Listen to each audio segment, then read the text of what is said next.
So this week I thought I'd show you a really cool animation technique that can be done all entirely right here in Photoshop. It's really quite cool. So I've got my text here on its own layer against a black background layer.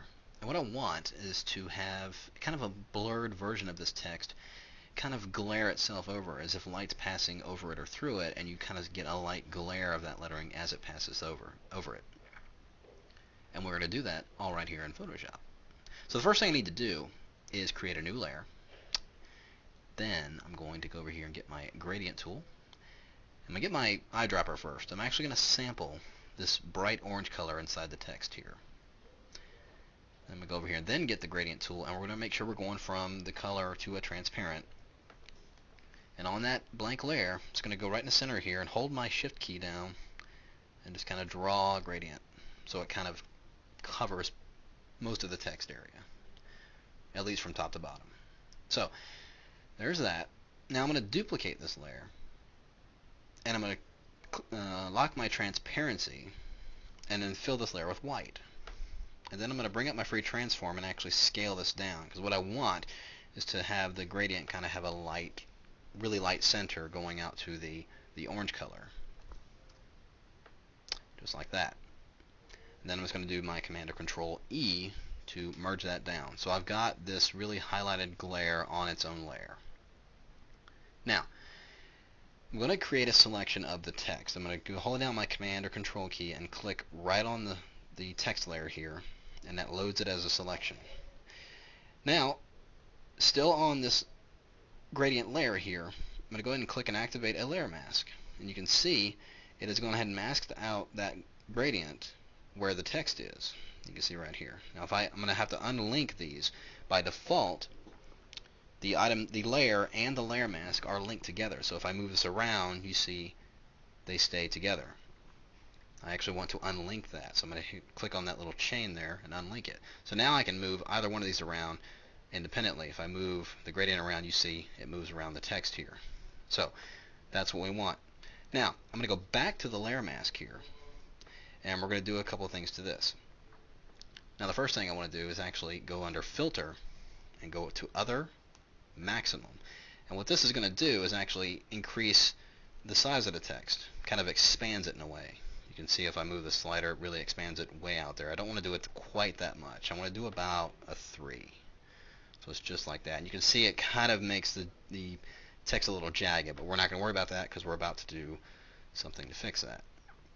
Still on the layer mask, we're going to go under Filter to Blur, Gaussian Blur, and we're going to do about a 5 pixel blur here.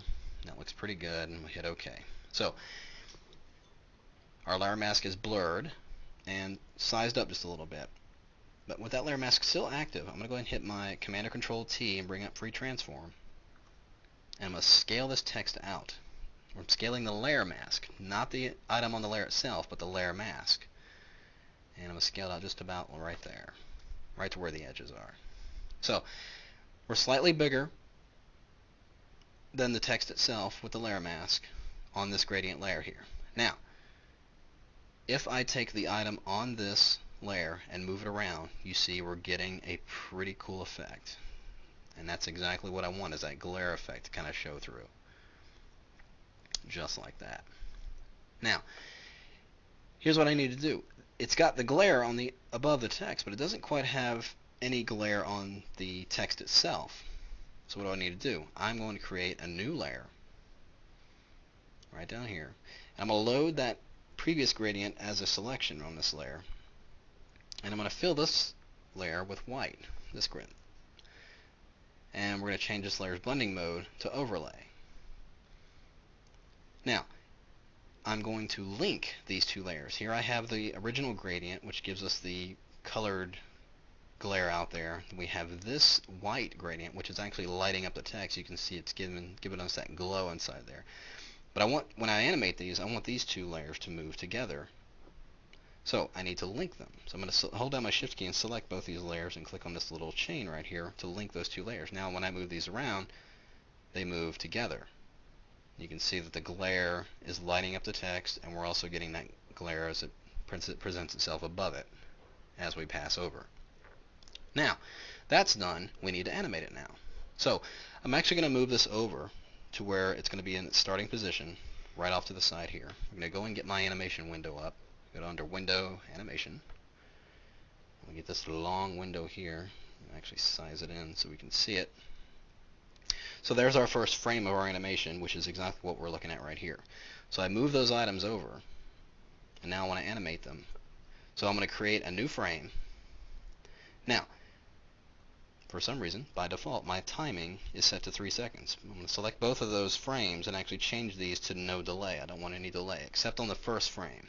I do want to change this to about 2 seconds. Now, I'm going to go to my next frame. Now, with the second frame active, we're going to go back up into our document here. I'm going to zoom out of this a little bit so I can get more control of what I'm doing here. That item is off screen. If I hold down my shift key and click, I'm going to drag it across to the other side where it goes completely off.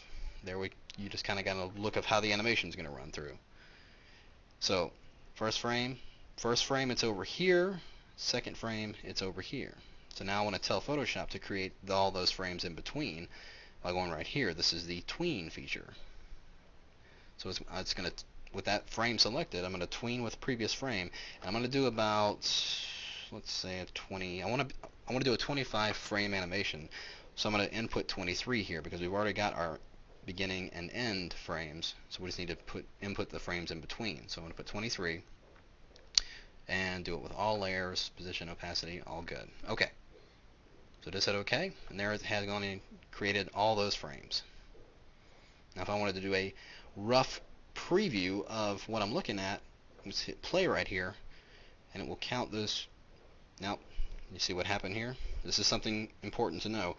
When you set the timing on your first frame, any frames you create after that are going to take up that time. So I'm going to hold down my shift key and select all the frames from frame 2 to the end of the animation, and then we'll change that time to no delay. So there, the time is set for 2 seconds over here, and then everything after that is no delay. So if I go select that first frame and hit play, it'll wait 2 seconds, and then it will play through. Now, because we're in Photoshop, it's going to step through it in a way, because it's essentially having to render each one. So in order to get a more fluid preview of what we're doing here, if I go to File, Save for Web, and it will pull up this giant Save for Web window here, which I'm not really able to make really small, well, somewhat. But what you want to do is, you can't really see it, but right down here at the bottom there's a web preview icon for a browser. You can actually preview this animation in a browser, and I've got mine set to Firefox. I'm just going to click on that and launch it, and it will generate the preview.